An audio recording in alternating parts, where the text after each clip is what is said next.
Good morning. It is January 6th, and we are going to be doing today Let It Go and Let It Grow.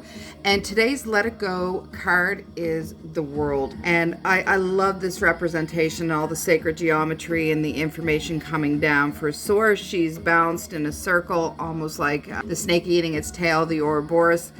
And what this means is release the pressure that have everything wrapped up around you. So the world is whispering, I should be further along now, but just let that go. We put a lot of pressure on ourselves about how we perceive things to be, how we want things to be, and sometimes we just have to let those unfold in a natural manner for us. The cycle is complete. We see this as the circle there. The 21 is the last card in the major arcana. So this is also about not clinging to the old chapter, letting that go, which is also really cool considering we're starting a new calendar year. So this is the completion. We had the other day, the Fool, for the starting of the new year. So it's really super cool that the world came in a let it go position, telling us that this cycle is complete. So completion also doesn't mean stagnation for us. It can mean readiness and readiness to move forward. So let it grow. What are we letting grow today? And this is the Page of Wands. I generally see this, and this is a reminiscence for me. Not all people see this way. Pages are the young energy in the cards, so it's, for me, feels like between the ages of like 17 and 24, sort of when you didn't have, for me personally, once again, this is my perception of this card. This feels to me like when you didn't have a care in the world, you lived at home, you were working your first job, you had lots of money. Nothing was super serious at that point. For me, once again, that's my interpretation of this card, because to me, she just reminds me of that age, kicking the heels up, throwing that wand in the air, and just letting it fall where it may. So what is the meaning of this card in relation to the world today? The let it grow aspect we want to focus on is to invite the new curiosity and excitement and that fresh energy, that young energy, back into our lives now that we've completed the cycle of the world. Let's ideas spark. The wands are about fire, so they're that fire energy, that spark. So holding that wand or throwing that wand in the air is about inviting that spark of light back in. There's a lot of momentum here, so that playful energy.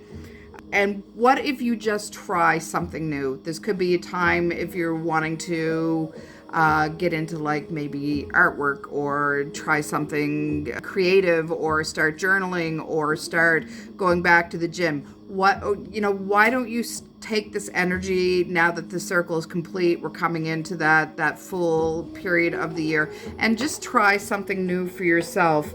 Let that enthusiasm go. Once again, that young energy, that woohoo, I've got the world by a string and I can do anything I want to. Use that energy, harness it. And even if you don't know where that leads you, the journey in that aspect can be exciting. So the world and the Page of Wands today is not about starting over. It's about moving forward and closing the door gently, but running towards what is lighting you up, what is really sparking that curiosity, and what you would love to possibly try. May not have had the courage to do it, but now is the time to try to put that young energy into it. So I am going to also finish it off with an oracle card for Messages of the Cosmic Oracle. And today is trust yourself always, trust others once they've earned it. And that's that's great information about using that inner intuition, reading people's vibration. And this light is weird with these cards because they're so shiny. So it is literally about trusting your inner instinct on how things feel and what you believe things to be true about others. Always trust yourself first. And as this says, people need to earn your trust. It's not a given. I usually tell people when I meet new people, I can be rather shy about things, and it's like my friends card is full. So if I reach out to you, that means I'm extending that energy to open up my own boundaries a bit. But there is, trust is earned. I used to be a very extroverted person with some little tiny bit of introverted qualities, and now I've flipped. I'm very introverted with some extroverted qualities. So with everything that has gone on the last few years, I tend to be a little bit shyer about how I meet people when it comes to friendships. So I always trust that inner instinct and intuition immediately, and then see how things play over time, because my respect is earned, not given. So I hope that helps you today. Have a good one, and I will see you tomorrow. Bye.